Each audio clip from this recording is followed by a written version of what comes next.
Welcome to the Banker Lamp. Please enjoy the video. Start by creating a weekly study calendar that balances lectures, lab, and independent study. Schedule 2-hour anatomy blocks 3 times per week to build momentum. Choose one primary atlas, one dissection manual, and one 3D app so you avoid resource overload and reinforce consistent terminology.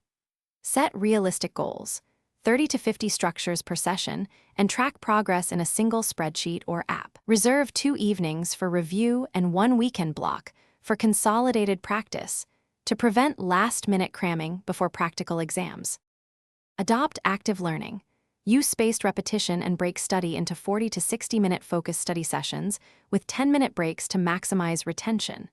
Test yourself with labeled diagrams and oral recall every day, closing your notes and describing relationships allowed for at least 5 minutes per topic.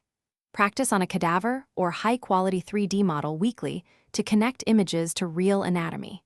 Use flashcards for nerves, vessels, and innervation patterns. Prioritize high-yield structures and repeat problem areas more frequently. Consolidate knowledge by applying anatomy to clinical cases and bedside exams.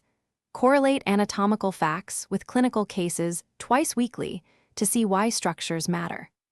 Practice practical identification under timed conditions, aiming for 80% accuracy on timed practicals before summative exams to ensure readiness. Drill regional anatomy by practicing with 200 labeled structures per region using flashcards and 3D models, and focus remediation on persistent errors.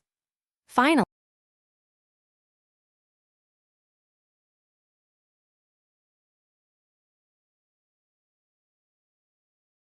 Thanks for watching. If this was helpful, leave a like and consider subscribing. See you next time.